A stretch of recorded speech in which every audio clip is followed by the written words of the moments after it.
America's only true sports car. European road racing had proved that a true sports car is a very specialized vehicle.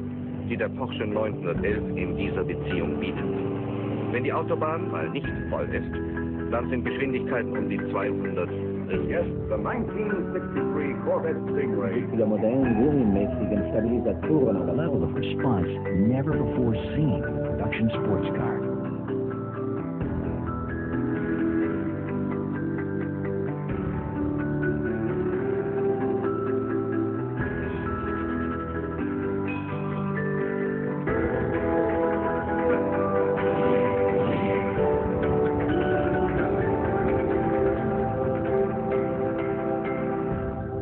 Porsche 911, Chevrolet Corvette.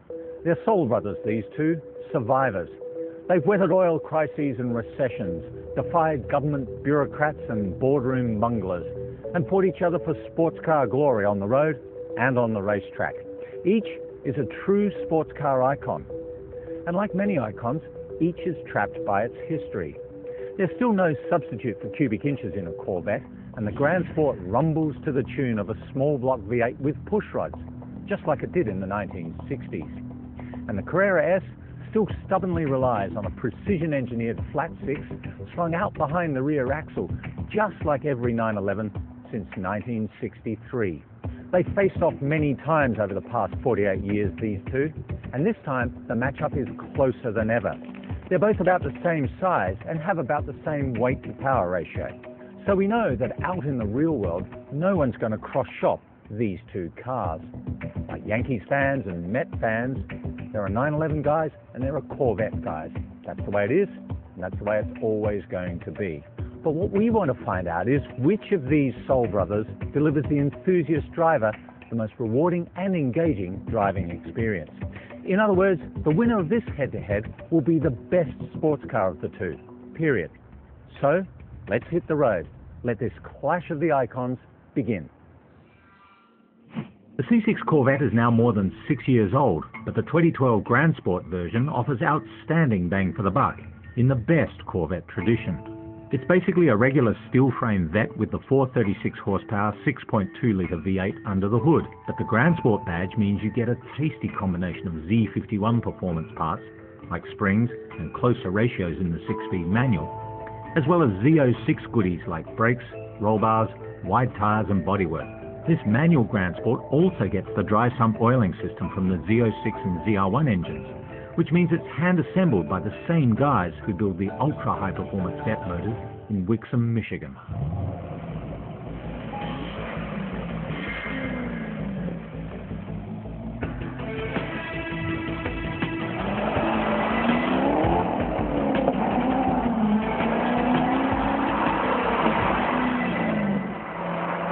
From the inside, the Corvette looks and feels like a car from another century compared with the Porsche 911. There's way more road shock transmitted through the suspension, and you can hear the body flexing over the bumps. The shifter is slow and deliberate, the sat-nav crude and clumsy, and the seats, though better, still feel like you're sitting on them rather than in them. But this Corvette can still thrill, even around town. At slow speeds, that big V8 rumbles like distant thunder on the prairie. And then, there's this.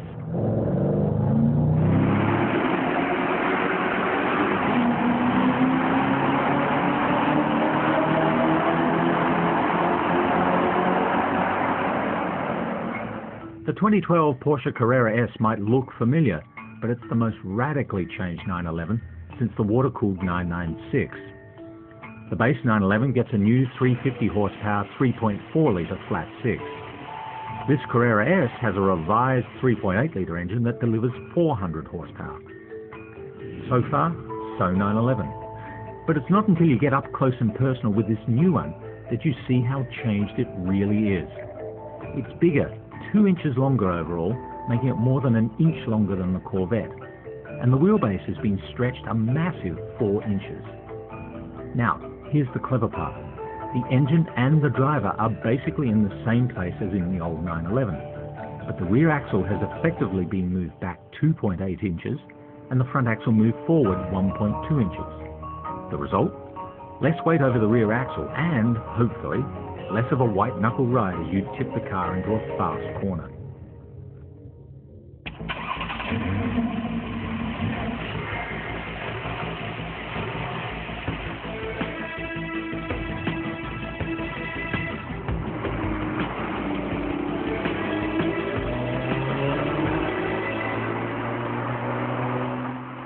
The ride is firm as you'd expect in the 911, but there's much less tyre noise in the new car, which is a good thing.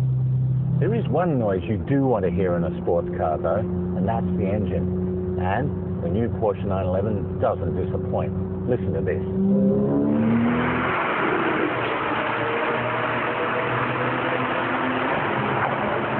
There was a time when driving a sports car around town was more often than not a chore, as you wrestled with a highly strung engine, hair-trigger clutch, and rock-hard ride. Now both these cars are about as temperamental as a Toyota around town.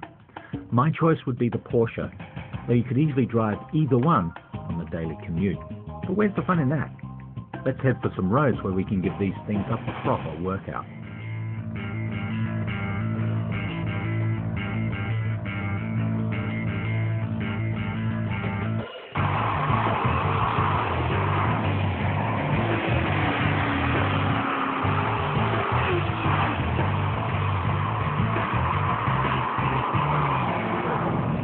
This is a bit like wrestling a grizzly bear. The Corvette feels a bit slow and deliberate at first, but it's very, very powerful, and I know if I make a mistake, it's going to rip my head off. It doesn't have the delicacy and fluency of the 911's controls, but now the gas, any gear, any time, and that big V8 digs deep into the torque curve and grunts away. Now that's exactly what you'd expect of an engine born and bred in Detroit. But what you don't expect is its willingness to rev to the red line with damn near the smoothness and efficiency of an expensive multi-cam, multi-valve engine from Europe. The chassis is well balanced to a point.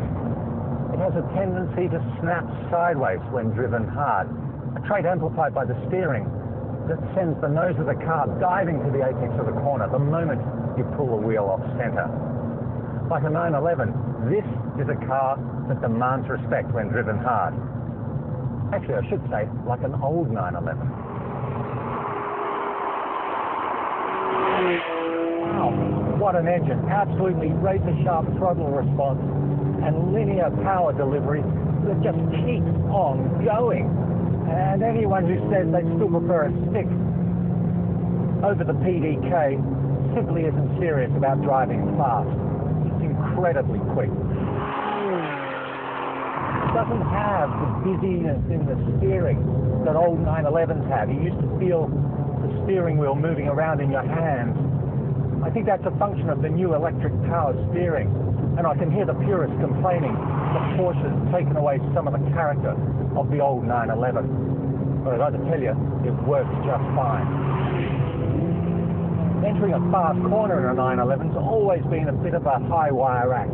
The lightly loaded front end wants to push wide, and that engine behind you wants to take over like a brick on a string and bring the tail right around. This new chassis though is fabulous, very stable, very predictable. This is the best 911 ever. Chevy Corvette Grand Sport and Porsche 911 Carrera S. They might be born from different cultures, but they're bound by a common attitude. They've arrived in the 21st century leaner, fitter, faster than their creators could ever have imagined. But which of these two is the best sports car? Drive the Corvette hard and it feels like you're physically attacking the blacktop, while a 911 flows down the road like quicksilver. The Corvette is all shock and awe. The 911, a surgical strike.